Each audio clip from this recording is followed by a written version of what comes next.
Thank you very much. I will just share my screen. Colleagues, welcome. Okay, welcome colleagues to the Sub-Working Group Meeting 2.1 of the Global Coalition to Address Synthetic Drug Threats, Trafficking of Synthetic Drugs. My name is Brian Morales, and I have a few administrative announcements. Regarding private sector engagement, we have a plan to engage 6 industries over the coming months: chemical, shipping, consignment, social media, e-commerce, and the banking industry. And in the future, we will be adding 2 more industries to our work: the pharmaceutical industry and artificial intelligence. The way that we will engage these industries first will be by establishing national dialogues that begin in February. The United States already started this effort with a social media working group that we are calling the Alliance to Prevent Drug Harms. It was organized on the 9th of February with the participation of social media companies, Snap, Meta, and Discord. INCB will host the Tech Against Drugs Trafficking, March 5 to 8th in Vienna. That will be another specialized working group. And we will also be inviting the private sector first to exchange experiences on the website, but then also to offer recommendations and also private sector achievements. We will also be inviting private sector companies to participate in select sub-working group sessions at the discretion of the co-chairs. Now, in terms of recommendations and the upcoming meetings in March, this is the final meeting of the second phase of the coalition with sharing best practices and models. We have received many requests from countries to also deliver presentations, and we will be speaking with co-chairs this coming Thursday to determine how best to incorporate those over the coming months.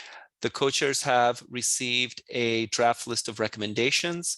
These have been shared with all of you also via email, via the calendar invite for the March 6th and 7th meeting.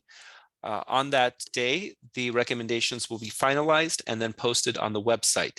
So you are encouraged to share those recommendations with your governments in advance of the March 6 to 7 meetings. And you could either email us in anticipation your recommendations to the email address at the bottom right-hand corner of the screen, or you can come to the meeting prepared to discuss. Now, governments are not required to implement all of the recommendations, although we certainly hope that you do.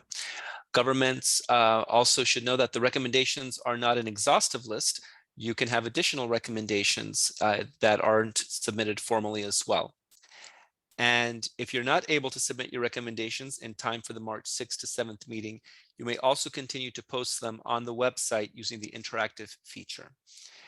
So we have recommendations. Those lead to initiatives. Those are the concrete policies, actions, or projects that we've discussed. Then that leads to achievements and then to outcomes.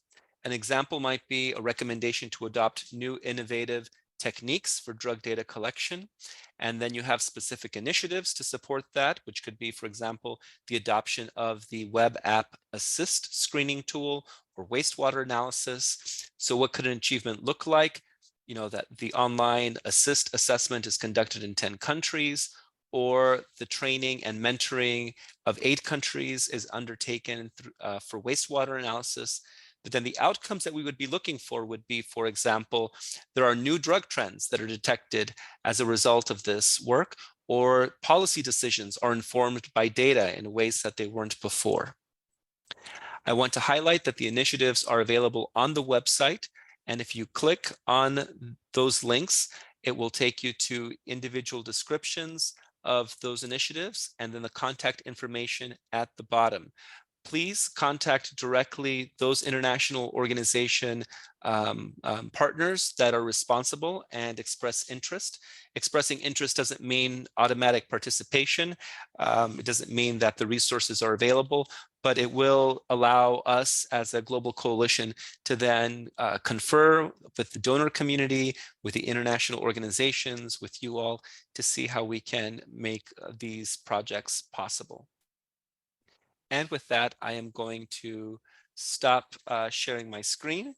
And now I am going to turn it over to our co-chairs for today's session. We have Anthony Conaway from Australia And I'd like to welcome Esili Nadolo from Fiji, Deputy Director of Narcotics, Superintendent, who is taking over as co-chair from Mason Smith. Thank you all so much. Thanks, Brian, and good morning, good afternoon, and good evening to everyone today. Look, I'm going to start by expressing my thanks to Brian and his team for their continued efforts to coordinate the global coalition and to ensure that the outcomes can be delivered within the planned timeframes.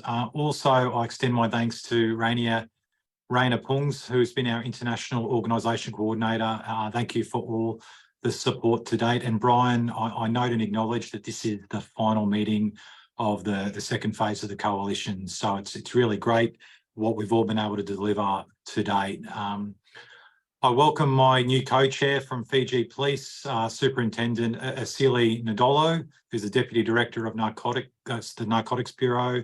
Esili, I see you're online. I might hand over to you, sorry to put you on the spot, to introduce yourself to the group and then maybe speak to your experiences from Fiji.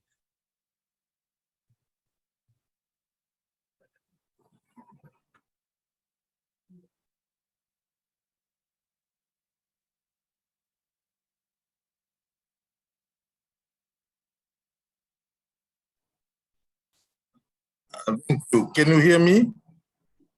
Yes, please go ahead. Okay, my name is Esili Nadolo.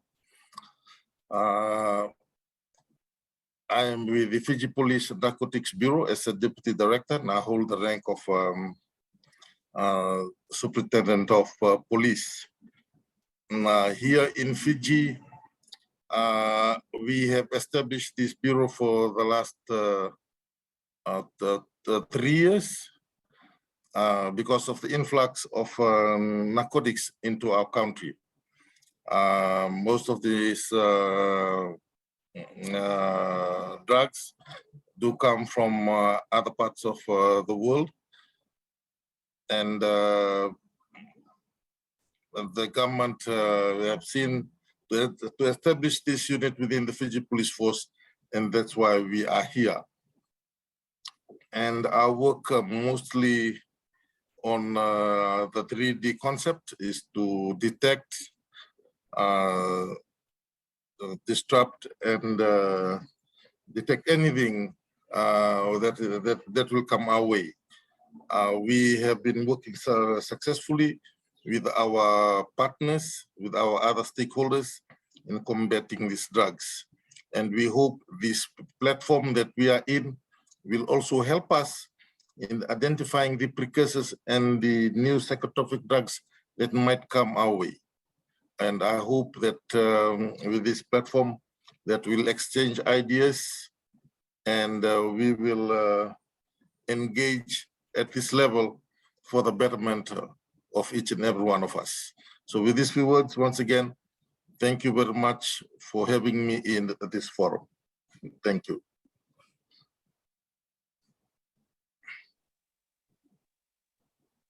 Thanks, Esili, and I very much look forward to working with you as a co-chair moving forward. Before we move on to our presentations today, I think, as I did last time, I think it's very important that we revisit what our objectives are, why we're all here together. Each of us have been chosen to come together within Sub-Working Group 1.2, Trafficking of Synthetic Drugs, to identify opportunities to build on our country's capacity to counter the trafficking of synthetic drugs within our own countries, across shared borders, within regions, and around the globe. And we'll move on to presentations next, but at the end there is plenty of time to undertake some good discussions, particularly around our engagement between government, law enforcement, and the private sector. Sorry, one moment. We'll move into the presentations for today. CrimJust is a UNODC program working in partnership with Interpol. It seeks to strengthen transnational investigations, criminal justice actions, and criminal justice cooperation along illicit trafficking routes in Latin America, the Caribbean and Africa, with a view of disrupting organised crime networks. Today, we'll be viewing a pre-recorded presentation by Antonio Valverde of the Global Program on Criminal Network Disruptions Border Management Branch. Mr. Valverde will be presenting on CrimJust and crime scene investigation work of LSS. Over to the facilitators to deliver that presentation. Thank you.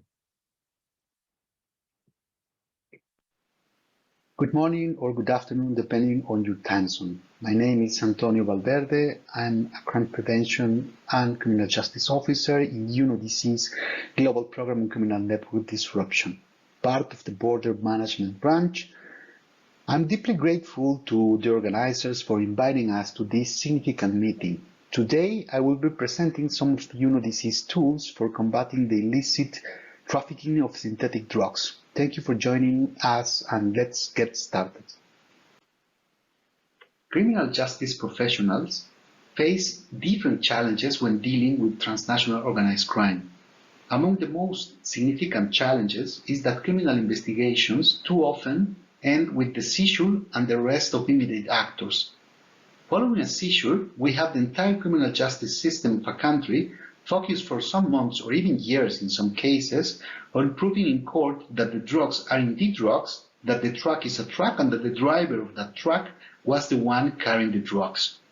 The mere thought of developing a transnational investigation can discourage investigators and prosecutors. Among these challenges, investigators ask the following questions. Who can we trust in the country of origin or eventual destination of these drugs? How do we contact them? How do I find an interpreter when dealing with a country that speaks another language? Who is paying for that interpreter, especially if we will require police or legal terminology in that meeting? How do I explain in that meeting that my legal system is different, that the standard of proof is different, that the rule of law and due process are not the same in the different jurisdictions? We also face the challenge of dealing with different legal systems. How do we level up asymmetries in terms of equipment, capacities, integrity, or even in some cases, political will, different priorities, different strategies, or the mindset of criminal justice professionals in other jurisdictions? As we all know, illicit trafficking and organized crime groups do not recognize borders and operate across local, national, regional, and interregional levels. Our program has a transnational mandate and, in the framework of the UN conventions, targets its efforts to foster international cooperation, encouraging criminal justice officials to connect their investigations in origin, transit, and destination, promoting the application of special investigative techniques to go beyond the seizures. Under the framework of the opioid strategy funded by the US Bureau of International Narcotics and Law Enforcement Affairs, INL, UNODC has put together a comprehensive toolkit on synthetic drugs. Today, I will be focusing on a specific module within this toolkit that deals with special investigative techniques. Launched in February 2023, this module provides an overview on the use of controlled deliveries. Now, what does that mean? Controlled deliveries are a powerful tool that allows criminal justice professionals to understand who is sending and receiving the drugs, the methods they are using, and who else might be involved in facilitating the smuggling of these drugs. The ultimate goal here is to identify those who have functional control over the operation. Once we have the information, we can work to dismantle the criminal network at its origin, during transit, and at its destination. This module provides a broad overview of how these operations could be conducted. It offers insights into how to intercept the transportation and delivery of illicit goods using covert tactics. This module is designed to enhance the understanding of criminal justice practitioners about this tactic and discuss practical measures for its use in counter-narcotic illicit narcotics. The module serves as a free information repository presented in organized and systematic manner.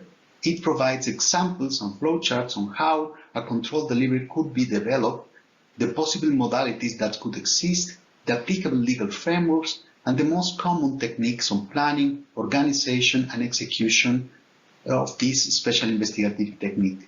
It also covers the collection of cross-border evidence. In simple terms, this module is a comprehensive open-source repository of information. It's packed with organized and systematic information, examples, flowcharts that illustrate how a controlled delivery might unfold.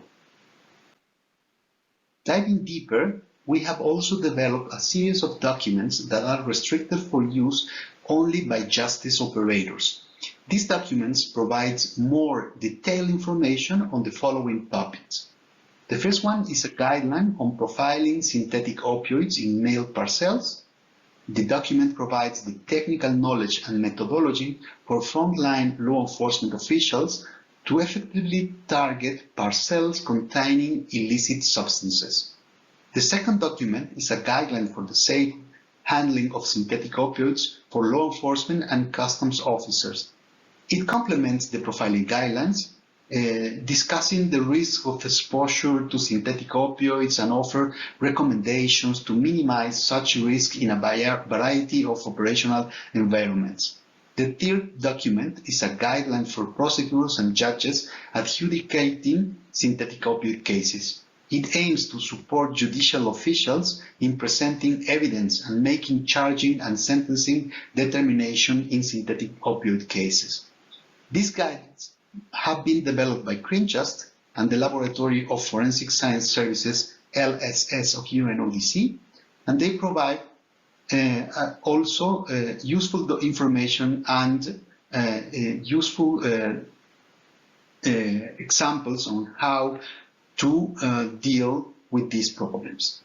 They are available to accredited officials in English and Spanish. These documents aims to support officials across the criminal justice chain to profile, investigate, prosecute, and adjudicate synthetic opioids. With financial support from the Bureau of International Narcotics and Law Enforcement Affairs of the U.S. State Department, we are currently working on 2 additional tools, also restricted for use by justice officials. The first is a handbook on controlled deliveries. This will serve as a comprehensive reference guide covering a wide range of topics related to these operations. It's designed to provide general information, principles, guidelines, and reference materials primarily for the education and informational purposes of law enforcement officers, investigators, prosecutors, and judges. The second document we are working is a manual for controlled deliveries. This manual is designed with law enforcement and customs officers in mind. It will offer precise step-by-step instructions on procedures tailored to the execution of these operations. It's task-oriented and designed to assist practitioners in conducting controlled deliveries practically and effectively. The focus is on the specific how-to aspects of conducting controlled deliveries. It will include technical specifics and provide practitioners with exact instructions for successful execution. Both the handbook and the manual will consider common law and civil law aspects and will be available in English, French, and Spanish. These resources are being developed to support officials across the criminal justice chain to profile, investigate, prosecute, and adjudicate synthetic opioids. Thank you very much for your attention. If you want to learn more about our program or access these tools, you can do so through the UNODC Toolkit website, or simply send me an email and I will get back to you. Thank you again, and I wish you great success in the rest of the meeting.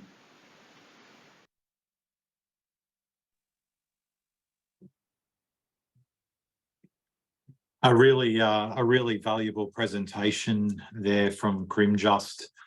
I had the opportunity of traveling to Japan a few weeks ago to attend the Asia Pacific Drug Enforcement Conference, which was hosted by the Japanese National Policing Agency. And one of the focuses of that conference was to promote the need for international controlled deliveries to combat the trafficking of illicit drugs worldwide. And it was agreed the importance of bilateral engagement to develop those memorandums of understanding and procedures to actually undertake international controlled operations. Because what we've learned is, as was explained in that presentation, that we've got criminal networks at the origin, we've got them at the transit, and we've got them at the destination. And it's very important with international controlled operations that we can disrupt those criminal networks across origin, transit, and destination. So I really implore everyone to reach in and obtain those resources and handbooks in support of your jurisdictions. We'll now move on to our second presentation, which will actually be a case study delivered by co-presenters Bradley, Etter, Josephine, Abrego, and Brently White from Homeland Security Investigations. They'll be delivering a case study on Operation Hydra and Operation Pelican Bones. Thanks very much.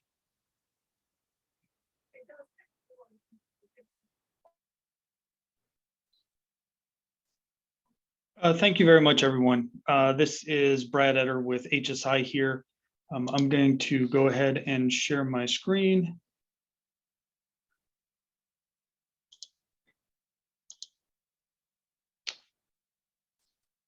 Okay, there we go. Josie, do you want to jump on and take it away for us? Absolutely. Thank you, Brad. So this is Josie Abrego with Homeland Security Investigations. I'm one of the Narcotics and Contraband Smuggling Unit Program Managers that oversees the various BEST teams that we have, border enforcement, strike force security teams, our task force officers, our OCDF, the various Hydra groups, our strike forces group, and happy just to discuss HSI in general before I transfer it back to Brently with Hydra. So HSI is the principal investigative arm of the United States Department of Homeland Security.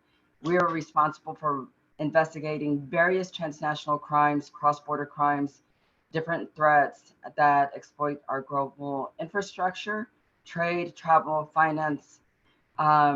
Our main investigative missions are to disrupt and to dismantle also of terrorists, transnational organizations that involved various different organizations, from narcotics to money laundering to financial. Some of them overlap with each other. Some of them have a little bit of all of it, with the narcotics, with the money laundering, with the exploitations, with the financial money, cyber and cryptocurrency. HSI has over 10,000 employees. We have about 6,800 special agents that work across the United States, but we have roughly over 200 special agents that work throughout the world in about 90 different international offices in 54 countries. I wanted to thank Brian, the State Department, and all the team for allowing us to present on this platform, to collaborate with all of our other presenters and our partners in fighting the good fight against the global different transnational criminal organizations. And, you know, collectively, I think we can make a difference. And I'll kick it back over to you, Bradley. Thank you very much. So really what we're here today to do is kind of go over, there are two case studies to the extent we can, extremely briefly, but also we're going to discuss sort of a methodology that Homeland Security Investigations has taken as we try and address this specific issue. And so really what we wanted to do is, in 2013, Hydra was created, and really what it was is it was taking kind of a unique look at investigations and trying to see how we can kind of bring together all facets of what's needed to address the problem. And really what we wanted to look at is kind of the global supply chain of whatever problems that you may have. And when, you know, traditionally when we use supply chain, we think of movements of goods. But in reality, what we started to do is look at every sort of issue or problem that we're going to face. There is some sort of supply chain, right? There's something that goes along with the movements of goods and services and money and narcotics and so on and so forth. And so what we did is we utilized this platform. We had done it to look at transnational gangs, among other things. But then we also looked and we decided to take a look at the issue with fentanyl. And we quickly learned that the only way to address this problem was really bringing together all of our core expertise, as well as bringing together those that are impacted and may not even know that they're impacted. And so what I'm going to go over today is really some of the core pillars that we look at. First being a supply chain focused. Again, you know, from a U.S. Customs standpoint, from customs investigators standpoint, what we're looking at is the global movement of goods, because really that is how, when we're looking at precursor chemicals or dual-use chemicals or what have you, they're going to follow the traditional pattern of a supply chain. And what we wanted to do is we wanted to take a look from the beginning, from the very essence of when an individual is looking to purchase those chemicals, how do they do so, to the actual end user once, you know, for example, let's say fentanyl is made and it's pressed into pills, and Brently will get into that, to the point where it's actually distributed domestically in the US. And so what, from A to Z, what is needed, who is involved, how do they communicate, how do their finances flow, and then who is impacted on the private public side of the house, and how can we work with them to try and better understand how they may be taken advantage of, and how can we work jointly together to ensure that on the law enforcement side, we're getting insight into what we need, and on the public-private side, they're able to take steps to ensure that they're not being that their products aren't being misused. And the second step is looking at customs authorities. Within the United States, you know, we have both regulatory, you know, as well as the law enforcement, the statutory law enforcement authorities.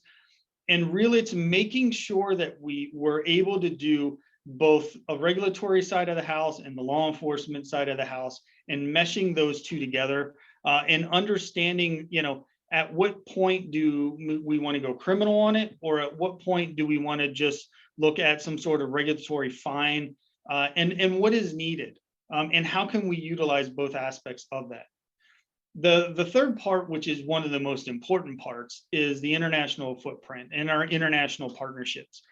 As Josie mentioned, you know, we're based throughout the world. We have over 90 offices located in 56 countries, and we have well over 450 personnel assigned throughout the world. And so what we do, and what we found from our side of the house, is we can't actually effectively affect an end game if we're not working with our host country counterparts. Within HSI, we have various transnational criminal investigative units. And so what they are host country law enforcement partners that work with us to assist us in our investigations. And likewise, if we're able to provide them information of how a chemical or some other product is entering their country, we're able to assist them in being able to stop that. And a lot of this comes to understanding, and I think we've discussed it before, and I know in some of the other sessions they've discussed it, is what is the difference in the laws? Like, how do we, from a US, work with another country who may not have the same regulatory or legal authorities as we do? And what type of partnership does that look like? Operations, I think that's pretty simple, right? What type of operations can we take within the different modes of the supply chain, right? Where do we have really valuable insight and where we can affect something? And then also looking across globally, across the United States, across all of our investigations, where do we need a little more assistance or a little more information? And so being able to have focused and targeted operations to affect some sort of end game is really important for us to do that. And then finally is our partnerships. I've discussed a little bit about, you know, our partnerships with our host countries. but really it's the private-public partnerships with the shipping companies that we've worked with the banking industry, with chemical outreach, chemical industries that we've done outreach for. So from a law enforcement side, we're coming and we're trying to kind of put our footprint into every single aspect of it so that we can understand better globally how this is working, and then also so that everyone kind of understands where we're coming from, and it just gives them a little more insight into what to look out for in case somebody brand new is trying to order a chemical. You know, one of the instances we had an outreach, and you know, we told them something simple as Googling an address, right? Going on the website, look for an address.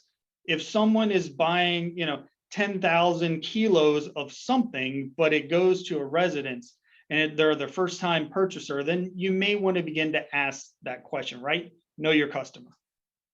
The results is really, you know, we've had over the last about 3 years some tremendous results. A lot of what we've done, most of what we've done could not have been done without the partnerships that we've had on the foreign side of the house. But for Hydra, just in general, we've had well over 1 million kilograms of precursor and dual use chemicals that have been seized over the last about 3.5 years. What I wanted to show you here is kind of an idea of what we do. And we really sit down as we begin to look at, you know, a specific entity or criminal element. We're actually going to apply this model to that criminal element, and we're going to try and identify as much as we can. And this is very simplistic. It's a simplistic outline. As you can imagine, as the investigation grows, it's going to get more in depth. And, you know, everyone's seen those spider web link charts, and that's what kind of these lead into. But we have to be able to understand how the entities and the organizations are actually working and how they're exploiting our supply chains for us to be able to effectively target this. And this is very simple. From looking at the vendor and the manufacturer to the global logistics, how are they moving internationally? Through what modes? Is it through the air, through the sea? Are they exploiting our US airports? How are they coming into the United States, right? How are they being imported in the US, and why are we unable to detect them if we can't, or how can we detect them, or what, you know, how do we need to work with legislation to have better ability to detect them? To freight forwarders, you know, it comes into the US, it goes to freight forwarder, it's shipped domestically, and then there could be a cross-border movement, right? You could see things that come into your country and out of your country and then into your country again, and really it's understanding where those points of entry and exit are, and to what point or to what effect can you actually have some sort of end game. And for us, we're looking at the consignee, who on the end, you know, if you're looking at a precursor chemical broker, who at the end of that is actually receiving it. Is it a real company? Are they using logistics company? Is it just a front company? You know, who else do they have, or are they registered owners of? And so trying to build that out and completely understand that is really kind of where we take it. Once kind of that's done, I'm going to turn it over to Brently, and Brently will kind of explain their operation, Pelican Bones, as to how they look at, okay, now, you know, we've seen some global stuff. You know, how do they take it from there? And they look at it at a completely different angle. So Brently, I'm going to go ahead and turn it over to you. All right, thanks, Brad. I'll briefly just walk through Operation Pelican Bones, similar to Operation Hydra for Homeland Security investigations. Operation Pelican Bones has a significant focus on the supply chain with differing targeting methodologies. Operation Pelican Bones originally started exclusively looking at you know, synthetic drug production and precursor chemical acquisition with Mexican cartels.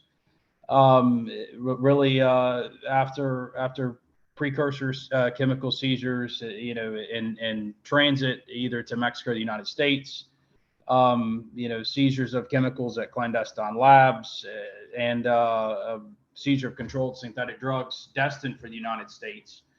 You know, after we had accomplished these things, we're obviously not pleased with our progress holistically, and so we began to take a look outside of North America with the same targeting methodology. And what we expected to see was a very large precursor chemical footprint. But what we actually began to be introduced to was this concept of nitazines, specifically isotoniazine, protonitazine, etonitazine, and their analogs. One thing that was particularly alarming to us is the potency of nitazines in comparison to fentanyl. Many times can be 20 or 30 times as potent as fentanyl. And what I specifically want to highlight, or what we've seen these particular transnational criminal organizations, doing to evade law enforcement efforts, notably, obviously paying with cryptocurrency. Communication methods range anywhere from the usage of Wicker to WhatsApp to Signal, Telegram, Threema. We've seen all of those different platforms used. Predominantly the nitazines and the other synthetic drugs that we've seen some of these transnational criminal organizations distributing seem to be predominantly spread around the world through air shipments. One thing to note specifically is a loophole that we've become aware of them using, where they're proxy and freight forwarders, many times to evade even customs detection, through the use of large containers with the synthetic drugs contained within much smaller parcels within. One issue we've run into as well that I wanted to highlight for everyone is the testing of a lot of these analogs of nitazines, many of which aren't even cataloged in some of the most high-priced, most technically proficient field testing equipment out there. To that question, some folks have said, well, are nitazines really an issue? I would probably ask back, how do we know how prevalent they are if we're not even resourced adequately on a global scale, and even more specifically in the United States, to understand how many overdoses are actually attributed to nitazines?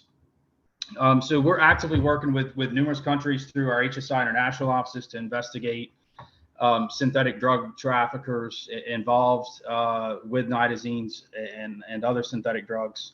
And we're actively looking to partner with additional people. We have a data set that we're able to pull from that encompasses well over 100 countries around the globe. So if anyone would like to talk further offline, feel free to reach out to myself or Josie Abrego on the call, and we're happy to do so. Brad, I'll turn it back over to you. Thank you very much. So I think we'll just end with this slide. I think this goes right to Brently's point. I think everyone can see, hopefully, exactly where we are. We have attaché offices in most throughout the world. And I know that we continue to look to try and expand what we call our vetted units, our transnational criminal investigative units, and to partner on global issues worldwide.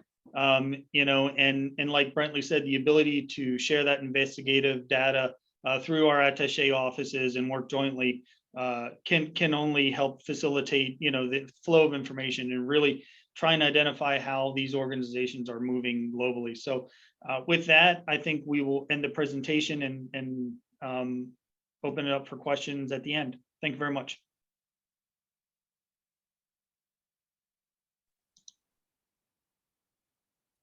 Well, a big thank you to Brad, Josie, and Brently. A really informative presentation, and it's great that you're able to highlight